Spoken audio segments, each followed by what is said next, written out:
is not a blind belief. It is the strength found in our shared community and the convictions that shape our nation. Welcome to Faith in America, exploring political and patriotic themes for a stronger nation.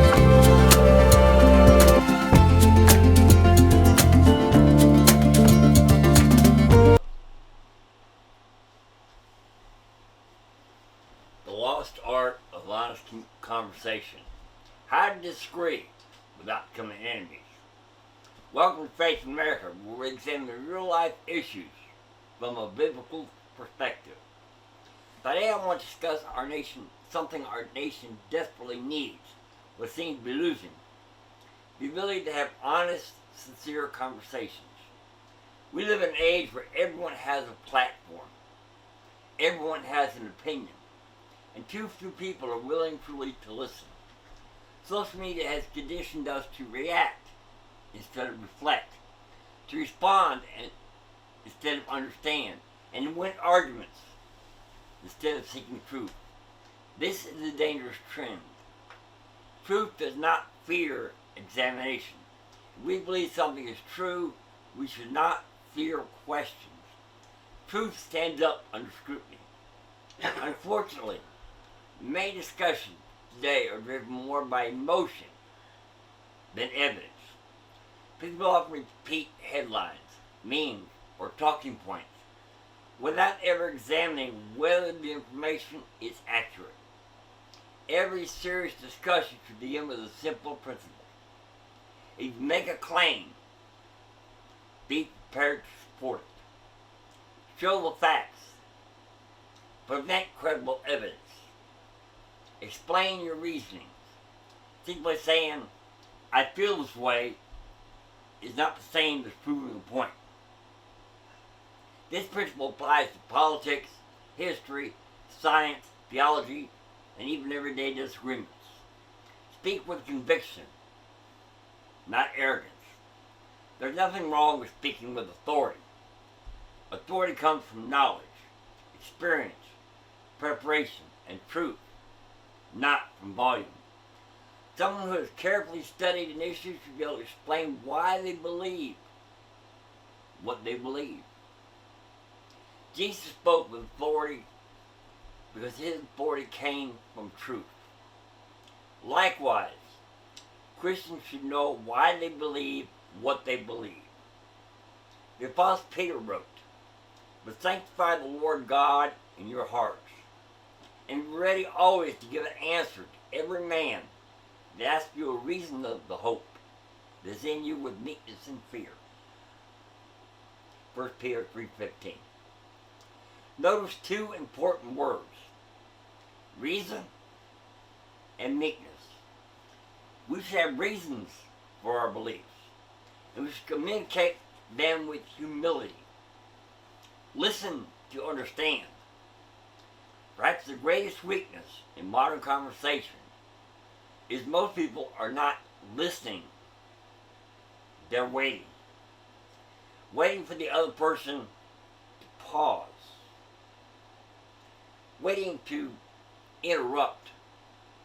Waiting to launch into the next talking point. Listening is more than hearing words. Listening means asking questions, clarifying, understanding why someone believes what they believe. Sometimes you discover that you actually agree on more than you thought. Sometimes you discover that the disagreement is much smaller than it first appeared. Proverbs 18:13 reminds us, "He that answereth a matter before he heareth it is folly and shame unto them." That verse could transform political debates, church disagreements, marriages, and even family dinners. Respect is not agreement. One of the greatest misconceptions today is respecting another person means agreeing with them. It doesn't. You can completely disagree with someone's position while still treating them with dignity. Every person is created in the image of God. That means they deserve respect, even when you believe they are mistaken. Civilization depends on this principle. Without respect, conversations become shouting matches. Without respect, disagreements become personal attacks. Without respect, society becomes divided into tribes that no longer see one another as neighbors. Learn to agree to disagree. Not every discussion ends with both people changing their minds. And that's okay. Sometimes two honest people can examine the same evidence and reach different conclusions. There's maturity in saying, I appreciate hearing your perspective. I still disagree, but I respect your right to hold that opinion. Too many friendships, churches, and families have been damaged because someone believed disagreement automatically meant rejection. It doesn't have to. The loudest person isn't the strongest person. There's an old saying worth remembering. The loudest person in the room is often the weakest one in the room. People who constantly interrupt, raise their voices, insult others, or refuse to let someone finish speaking, usually reveal insecurity rather than confidence. Real strength is calm. Real confidence does not need intimidation. Real wisdom is patient. Proverbs 15:1 teaches, a soft answer turns away wrath, but grievous words stir up anger. Calmness often accomplishes what shouting never can. Christians should set the standard as followers of Christ. We should be examples of thoughtful conversation. We should care more about discovering the truth than winning arguments. More about changing hearts than humiliating opponents. More about wisdom than applause. James gives us an excellent model. Wherefore, my beloved brethren, let every man be swift to hear, slow to speak, and slow to wrath. James 1:19. Imagine what our nation would look like if we practiced those three principles.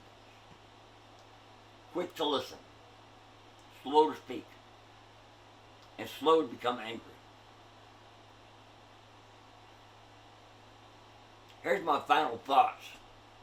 America does not simply need more conversations. It needs better conversations. Discussions built on facts rather than feelings. Evidence rather than assumptions. Listening rather than interrupting. Respect rather than ridicule. Humility rather than pride. We don't have to agree on everything, but we should strive to disagree with integrity. When we seek truth instead of victory, we strengthen our families, our churches, our communities, and our nation. May we be people who speak with knowledge, listen with humility, respect those with whom we disagree, and never mistake volume for wisdom. Thank you for joining us on Faith in America. If today's discussion encouraged you, share it. Share it with someone who believes that honest conversations still matter. Until next time, remember that truth does not need shouting. It simply needs people willing to seek it. We'll see you on the next podcast.